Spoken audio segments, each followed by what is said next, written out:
वैसे इजराइल के हमलों से ईरान बिल्कुल ही नहीं डर रहा है। खबर तो यह है कि ईरान ने अमेरिका के हमलों के बाद यूरेनियम को बचाने की मुहिम तेज कर दी है। बताया जा रहा है कि ईरान ने 400 किलो संवर्धित यूरेनियम को कहीं गुप्त ठिकानों पर पहुंचा दिया है। यूरेनियम को कहां छिपाया गया है अब तक ये पता नहीं चल पाया है। ईरान की ऐसी ही परमाणु हरकत को देखते हुए अमेरिका ने अटैक किया था। अमेरिका ने 3 न्यूक्लियर साइट पर हमले किए, Fordow nuclear plant, Isfahan nuclear plant और नतांज न्यूक्लियर प्लांट।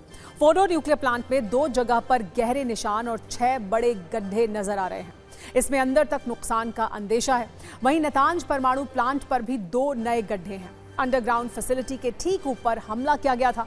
इस्फहान पर अटैक की बात करें तो कम से कम 18 स्ट्रक्चर नष्ट हुए हैं। यहाँ सुरंग के एंट्री गेट पूरी तरह से क्षतिग्रस्त हो गए हैं। ईरान और इजराइल के बीच तो विध्वंसक युद्ध चल ही रहा है। अमेरिका के हमले के बाद रूस के रुख से दुनिया में महायुद्ध का खतरा बढ़ गया है। परमाणु ठिकानों पर हमले के कुछ ही घंटों बाद UEM Jaipur is a perfect target for prospective students aspiring for good jobs, good education with future-ready skills. Iran के विदेश मंत्री अब्बास अरागची रूसी राष्ट्रपति व्लादिमीर पुतिन से मिलने मॉस्को पहुंचे। इस मुलाकात के दौरान अरागची राष्ट्रपति पुतिन के लिए ईरानी supreme leader Ayatollah Ali Khamenei की एक चिट्ठी भी लेकर पहुंचे थे। दरअसल खामेनेई चाहते हैं कि पुतिन ज्यादा खुलकर ईरान का समर्थन करें और ईरान को सैन्य मदद भी करें। इस बीच रूसी राष्ट्रपति पुतिन ने ईरान पर अमेरिकी हमलों की निंदा की है। पुतिन ने इसे अमेरिका की आक्रामकता बताते हुए कहा कि इस वक्त पूरी दुनिया ईरान के साथ है। रूस के पूर्व राष्ट्रपति दिमित्री मेदवेदेव ने एक ऐसा बयान दिया है जिससे दुनिया में एटमी जंग का खतरा बढ़ा दिया है। मेदवेदेव ने कहा है कि कई देश ईरान को सीधे अपने परमाणु हथियार मुहैया कराने के लिए तैयार हैं। गौर करने वाली बात यह है कि मेदवेदेव रूस की सुरक्षा परिषद के उपाध्यक्ष हैं और उन्हें राष्ट्रपति पुतिन का बहुत करीबी माना जाता है। ऐसे में सवाल है कि क्या पुतिन ईरान को सीधी परमाणु मदद देने जा रहे हैं। उधर चीन ने भी अमेरिका की कार्रवाई की आलोचना की है। चीन की तरफ से यह कहा गया है कि अमेरिका ने ईरान पर हमला कर अंतर्राष्ट्रीय नियम तोड़े हैं। अमेरिका के हमले के बाद दुनिया कैसे 2 हिस्सों में बंट गई है, आप इस रील में देखिए। ईरान के आसमान में B-2 बम अवर्षक के गरजने से स्थिति विस्फोटक हो गई है। अब तेहरान किसी भी वक्त हॉर्मुज स्ट्रेट को बंद कर सकता है। हॉर्मुज स्ट्रेट वैसे तो एक छोटा सा समुद्री मार्ग है, लेकिन दुनिया के लिए यह समुद्री मार्ग कारोबार के लिहाज से इतना अहम है कि इसके बंद होने से एक और आग लग सकती है। ये आग है महंगाई की आग। दरअसल हॉर्मुज स्ट्रेट समुद्री मार्ग के 90% हिस्से पर ईरान का दखल है। अपने न्यूक्लियर प्लांट पर अमेरिकी बंकर बस्टर बॉम्ब गिरने से गुस्साए ईरान ने अब इसी रास्ते पर ब्रेक लगाने की तैयारी कर ली है। नोट कर लीजिए, अगर ऐसा हुआ तो कई देशों की अर्थव्यवस्था के चरमराने का खतरा भी है। ईरान ने संसद में अमेरिकी हमलों के बाद हॉर्मुज स्ट्रेट को बंद करने के फैसले को मंजूरी दे दी है।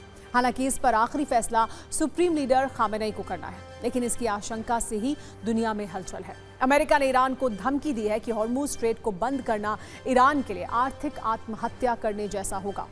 सोचिए, एक छोटा सा समुद्री मार्ग यानी स्ट्रेट ऑफ हॉर्मुज सीधे सीधे हमारी और आपकी जेब को प्रभावित करेगा।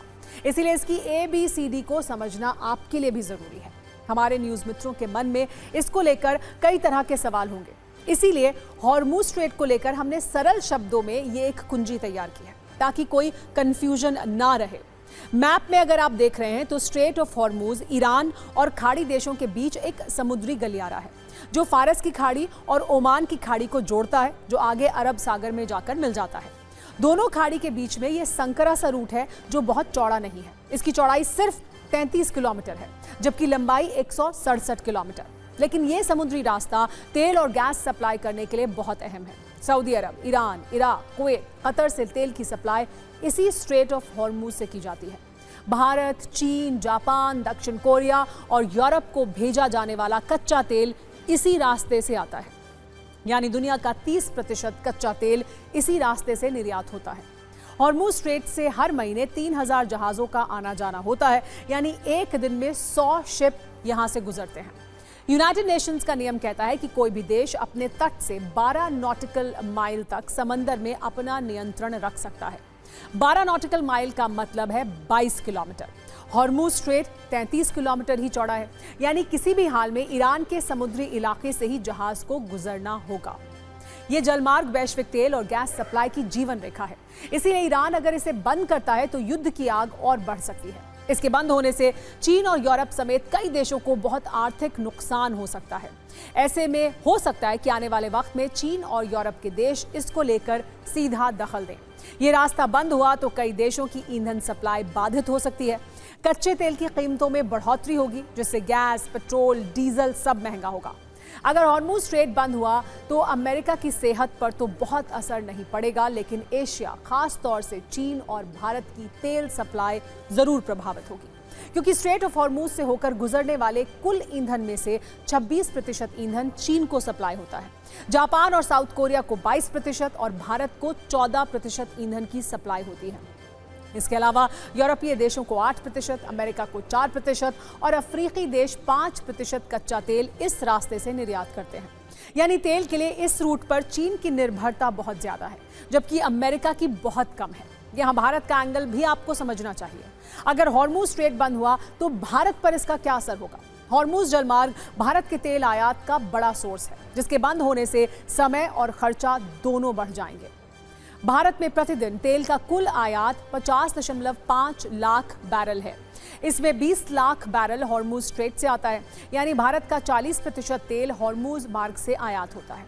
हॉर्मुज स्ट्रेट बंद हुआ तो भारत के लिए भी कच्चे तेल की ट्रांसपोर्ट लागत बढ़ेगी।